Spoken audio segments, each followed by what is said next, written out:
with Sir John Woodruff's translation of Indian texts in his book The Serpent Power that the 7-chakra theory gained traction in Western circles. During the 1920s, each chakra became associated with an endocrine gland, a connection that has persisted over time. 114 or fully on means you and him will be same, no difference. If you become receptive, I don't have to come here and explain things to you, somebody need not teach you how to bend, what to do, nothing. You will know everything about human mechanism, everything, from its origin to its ultimate.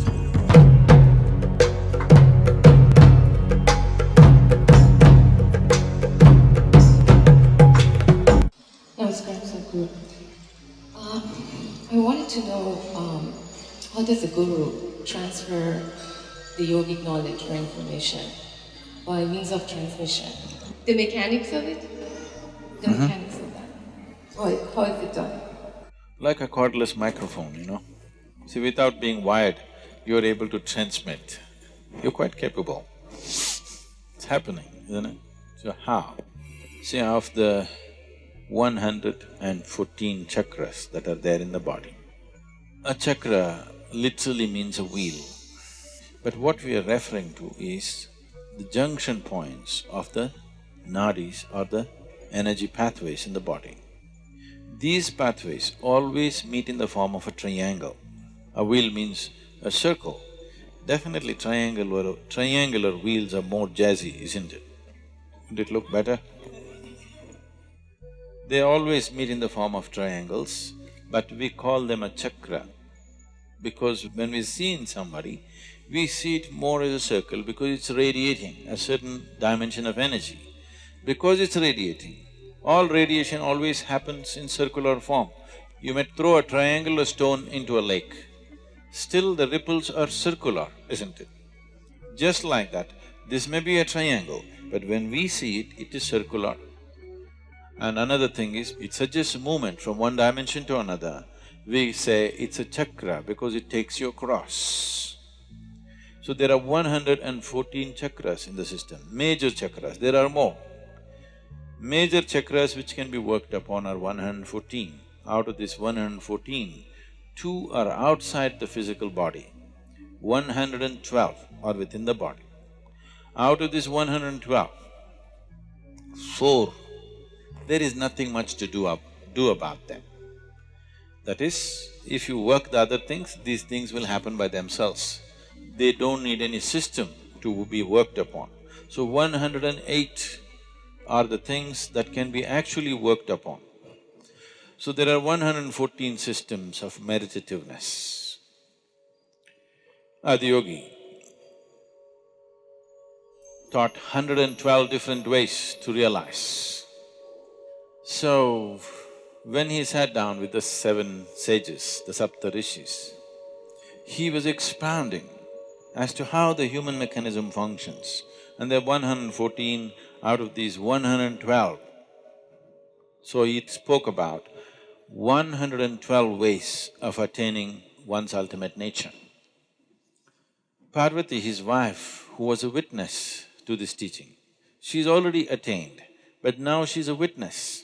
She's just hanging around in the program. So, she was looking at it and she said, why not more? Why only 112? There should be more ways. Shiva was completely focused on what he was doing. When she said this, he just dismissed her. He said, there are no other ways, there are only 112. She felt stung that in front of these 7 people, he dismissed her like that. So, she said, there must be more ways, maybe you don't know. He said, there are only 112. This impertinence. He said, leave. So she said, I will find more ways. And she went. She withdrew into the mountains and did very severe austerities. And she, after many years of work, she came. Shiva was still expounding various dimensions of yoga. She came, being his wife, she could, after such a long absence, she could come and sit next to him. But she came and sat down one step below to indicate that she has failed. So that's a language between the two of them. She doesn't want the 7 people to know that she failed, but she wants him to know that she has failed. So she came and sat one step below. So this story continues into various other aspects as to how she involved herself, and she's being used as somebody who brings doubt. He's going with such absolute power, these 7 people are overawed. So she is brought in as an uncommitted observer who comes up with doubts here and there. Because somewhere, tomorrow when it is taught, not everybody may be as committed and as focused and as receptive as the 7 people were. Naturally, they will come up with these doubts. So she came up with these doubts which normally people would come up with. So these 108 are the things that you can work with. The remaining 4 just flower for you, this bonus. If you work well with 108, the other 4 will happen. It's a rewarding place. The other 2 will anyway happen. If these 112 have happened, the other 2 will anyway blossom by themselves. They are not within the physical structure of the body. So these 108, this 108 is a number that is manifested in this system because of 108 being a significant process or a significant number in the making of the solar system. So the diameter of the sun and the distance between the planet and the sun is 108 times over. The diameter of the moon and the distance is 108 times. Many ways you will see 108 being a proportion in the making of the solar system. That is the reason why, otherwise maybe we would have had 160. If suppose we were born in Mars, maybe we would have 160 or whatever. You must check the men and see. The important thing about Hatha Yoga is to constantly acknowledge that this body has taken shape like this body has become this kind of manifestation mainly because the way the potter's wheel is, because of the solar system, the way it is, that is why this manifestation. So Adiyogi very clearly said, if this human body has to evolve further, some dramatic or drastic changes need to happen in the structure of the solar system. Only then the structure of the human body will change because it's reached its fullest development in terms of physical structure. Now, one can transmit effortlessly if all of this has opened up. If all the 112 are on, transmission is effortless. You want something to happen there, you don't have to go there, you can sit here and make it happen. To live a normal life, to live a full-fledged physical life, you need only 21 chakras. 21 chakras in your body are reasonably operating, nobody will think anything wrong with you. You will be full-fledged human being. What are the remaining things about? The remaining things, if they open up, it opens up various levels of perception. It opens up dimensions of perception that suddenly people will start saying is magical or mystical, simply because different dimension of perception has opened up. So, only 21 are needed to live a full-fledged life. The remaining are only about higher dimensions of perception, that you are no more human. In other people's understanding at least, you're very much human, this is human system, because most human beings do not, the majority does not flower. See, right now, the coconut trees in Tamil Nadu, I think our trees are yielding some 90 nuts per year, per tree. A better managed farm in Tamil Nadu would yield 120, 125. The same coconut tree in Kerala yields 45 nuts to 50 nuts. The same coconut tree in Karnataka and West Bengal yields 240 to 250 nuts. It's the farming which is different. Tamil farmers, they're trying to grow coconut trees in black cotton soil, thinking it's the most fertile soil. Black cotton soil is very fertile for paddy cultivation, cotton and other things, not good for coconut. Coconut needs to be grown where it is slightly little bit of rubble in the soil. Here if you dig, it is like toothpaste, the soil. Now when you irrigate this land, it's very nice. Immediately coconut tree senses life and puts out its fresh roots. When it dries, the contraction is so big in the black cotton soil, you will see it all cracked up like this. So it will squeeze all the roots, all the tips of the roots will be crushed and it cannot grow. Every time it puts out, when it dries it gets hurt. Every time it puts out, when it dries it gets hurt. It needs little bit of rocky soil. You can try this. You put one little small piece of stone inside, 2 feet inside the earth, water it. After 15 days you open, everything else will be dry. Just beneath the rock, there will be little bit of dampness. So always coconut tree goes and puts its tips of its roots beneath the stones because it knows always it is wet, always that will be damp and it will be protected, it will not be crushed. The same thing with a human being. A human being will not flower to his full potential unless you create an appropriate atmosphere for him, internal and external, but largely fortunately internal, because we are mobile, we are not like trees, we cannot stand in one place and have the same atmosphere all the time. But there are people who do this. In India, this culture is there, this is called as kshetra sannyasa. Kshetra sannyasa means we will fix a radius. Let's say here we'll fix a radius from the dhyana linga. We will say this much is highly energetic. So those who want to just soak in that all the time, they will take a vow that they will never leave this diameter.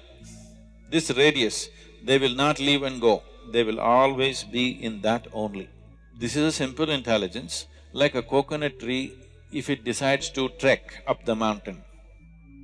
It does very reasonably well here, but if you put him up the mountain, in one day he will be down. The wind, have you gone up the mountain?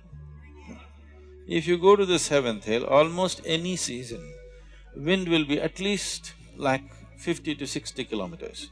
In the windy season, it'll touch 120 to 140 kilometers per hour. If you stand like this, it'll just throw you out. It's that strong. So if this guy goes and stands there, he won't stand for an hour. So, he better stay here. But the trees are stationary, we are mobile. For us to maintain an external atmosphere which is always conducive is difficult. So some people take this step which is called a kshetra sannyasa, they will not move out of that space. They fix a radius and just within that. So, because you want to soak in that external atmosphere, but the internal atmosphere is the most important thing for a human being as to how he keeps his interiority, that he builds this is called a kavacha, that you build a cocoon around yourself, a protective cocoon. Wherever you go, you are in the same atmosphere as far as you are concerned.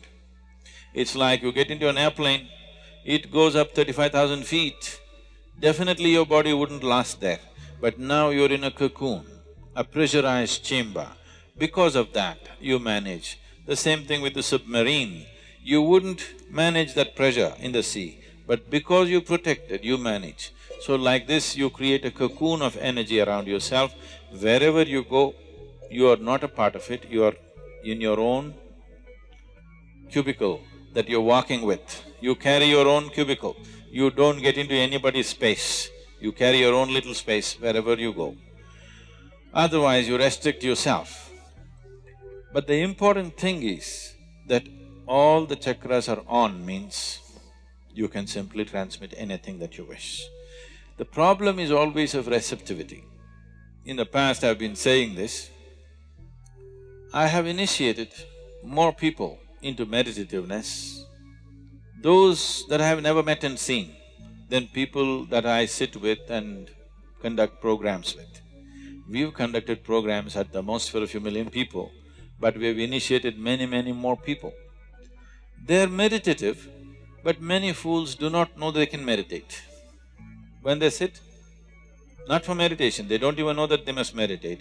If they sit somewhere, their experience of everything is way better than others, but many of them still don't have the brain to understand that they are naturally becoming meditative without any effort. Some have, and they sit down, others don't sit down, but their experience of life is way better because they're meditative in nature, because they've been initiated directly. So we can transmit this to anybody. Receptivity is the problem. To generate receptivity, there is a lot of work to do. So, you can sit here and let's say you run a radio station, you can transmit in the air very easily. But if nobody has a radio, what is the use? Let's say you started transmitting from a radio station before Marconi came, and nobody has a radio, but you're transmitting and transmitting. What does it matter? Nothing happens, isn't it? So, that is always there. There is some impact of the transmission on people, even if there is no receptivity, but it does not translate into other dimensions because there is no receptivity. It is easier to transmit to rocks than to human beings. I'm not trying to praise rocks and insult you, but it's easier to transmit to rocks because certain type of rocks have the necessary physical integrity, but they don't have a brain. They don't think themselves out of things. See, the problem with human being is largely he has thought himself out of many natural capabilities that he already had. Aren't people thinking themselves out of their joy? Haven't they? How they were when they were children, haven't they thinking themselves out of their joy and love and natural things that they had? So, human beings are thinking themselves out. Because of that, whatever you give them, they can think themselves out. Today you teach them something, well, you have seen many of you, they come to Bhava Spandana and we blow them out. It's really a hit. Oof, everybody is hit and fantastic and dripping with ecstasy, but after 6 months, they will think themselves out of it. So, not everybody knows how to use their thought in a constructive manner. Largely they're thinking themselves out of their well-being. They were quite well when they were children, they thought themselves out. So thought is not working always for human benefit. Most people do not know how to use it for their well-being. Largely people are using it to work against themselves.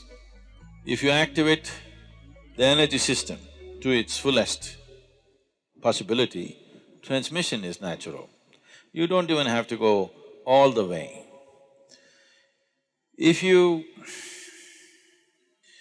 activate 63, you can transmit quite powerfully. That is the symbolism of the Tamil. Tamil culture is based on 63 Nayanmars. They call them 63 sages who came, who transformed Tamil culture in a big way. They brought spirituality to everybody's life. This is… one thing is those 63 people, maybe there were more people, but for the sake of symbolism, they left those people and mentioned only 63. Any temple you go, you will see small images of 63 images. Because if you have 63 chakras going, we can say you are a sage, beginning to be, early sage. If you have 84, you have crossed many limits which normally people think are superhuman. If you reach 108, that means you're completely there. 114 or fully on means you and him will be same, no difference. If you become receptive, I don't have to come here and explain things to you, somebody need not teach you how to bend, what to do, nothing. You will know everything about human mechanism. everything,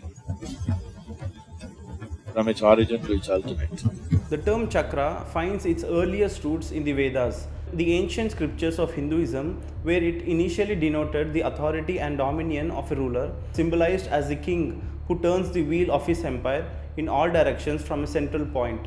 This symbolism reflected the ruler's expansive influence radiating outward from a focal center. Over time, this notion evolved and the term began to take on broader spiritual connotations. In the iconography associated with chakras, we find a connection to the symbols used in Vedic rituals, particularly the 5 symbols of yajna or ritual sacrifice, which include the square, circle, triangle, half moon, and dumpling. These symbols were imbued with deep significance in Vedic cosmology and ritual practices, and their incorporation into chakra iconography suggests a symbolic link between ritual symbolism and spiritual anatomy. Within the Rig Veda, we encounter references to a renunciate yogi accompanied by a female figure named Kunamnama. This enigmatic depiction is interpreted by some scholars such as D.G. White and George Feuerstein as a potential early reference to Kundalini Shakti and a precursor to the more elaborate chakra system found in later tantric traditions. The inclusions of such esoteric elements within the Rig Veda hints at a deeper layer of spiritual symbolism beneath its surface narrative. Classical Upanishads dating back to the first millennium BCE discuss the concept of breath channels or nadi, which are pathways through which vital energy flows. However, these texts do not elaborate on the psychic energy chakra, theories that became prominent in later traditions. It is worth noting that the Upanishads lay the groundwork for many philosophical and spiritual concepts found in Hinduism, including those related to consciousness and the nature of reality. The detailed theories regarding chakras as inner energy centers emerged much later, around the 8th century CE, primarily in Buddhist texts such as Hevajra Tantra and Karya Giti. Initially, these texts mention only 4 chakras, but later Hindu texts like the Kubji Kamata and Kaulagnana Nirnaya expanded the list to include many more. This expansion reflects the evolving understanding and interpretation of spiritual anatomy within these traditions. While there is debate among scholars regarding the exact origins and interpretations of chakras, it is clear that the concept underwent significant development over the centuries, drawing from diverse sources such as Vedic ritual symbolism, yogic practices, and tantric traditions. Whether viewed as symbolic representations of spiritual centers within the body or as metaphors for psychological and energetic processes, chakras continue to hold profound significance in various spiritual traditions to this day. In Buddhism, particularly within esoteric traditions, the concept of chakras is central, though there are variations in the numbers and interpretations of these energy centers. Generally, 4 chakras are taught as identified in some early Buddhist sources: Manipura, Anahata, Vishuddha, and Vishnisha Kamala. However, within the Nyagna lineage of Tibetan Buddhism, a conceptualization of chakras in increasing subtlety and order includes Nirmanakaya, Sabhogakaya, Dharmakaya, and Mahasukhakaya. Another common system found among the mother class of tantras outline 5 chakras, each associated with an element, a Buddha, and a Bija mantra. These chakras are basal chakras, abdominal chakra, heart chakra, throat chakra, and crown chakra. In Tibetan Buddhism, chakras are considered essential to tantric practices, serving as focal points for spiritual development and enlightenment. Tibetan Buddhism emphasizes the alignment of subtle energies within the body, particularly through practices aimed at harmonizing the central channel. This alignment is believed to lead a realization of ultimate unity and enlightenment. According to some scholars such as Samuel, the development of chakra and nadi systems is integral to the path of spiritual liberation in Buddhist esotericism. In the Bon tradition, which predates Tibetan Buddhism, chakras are viewed as integral to the gestalt of human experience, linked psychologically to various aspects of consciousness and the realms of existence. Practices such as Salang, part of Trul Core lineage, focus on activating and circulating liberating prana, aiming to awaken deep awareness and cultivate positive qualities. Overall, tantric practices, including those related to chakras, aim to transform consciousness and perception, leading to the attainment of clear light and liberation from negative conditioning. These practices are considered essential for spiritual development and realization of ultimate freedom in Tibetan Buddhist traditions. Kurt Leland, representing the Theosophical Society in America, proposed that the modern Western understanding of the chakra system was not a product of ancient tradition, but rather an unintentional collaboration among various groups. According to the Leland, the contemporary Western interpretation of chakras characterized by their association with rainbow colors and specific qualities, only emerged around 1977 and was not rooted in traditional teachings. The synthesis of rainbow colors and quality attributes was a relatively recent development. The introduction of the concept of 7 chakras to the West occurred in the 1880s, and with each chakra initially being linked to a nerve plexus. However, it wasn't until 1918, with Sir John Woodruff's translation of Indian texts in his book The Serpent Power, that the 7 chakra theory gained traction in Western circles. During the 1920s, each chakra became associated with an endocrine gland, a connection that has persisted over time. Leadbeater, in his 1927 book The Chakras, introduced the idea of associating the chakras with rainbow colors. This concept was influenced by John George Gitchell's 1696 work, Theosophy Practica, which mentioned inner force centers. Subsequently, additional psychological and other attributes such as layers of the aura, developmental stages, diseases, elemental correspondences, emotions, and the states of consciousness were incorporated into the chakra system. A wide array of correspondences with alchemical metals, astrological signs, planets, herbs, gemstones, homeopathic remedies, Kabbalistic spears, musical notes, totem animals, and tarot cards were also proposed over time.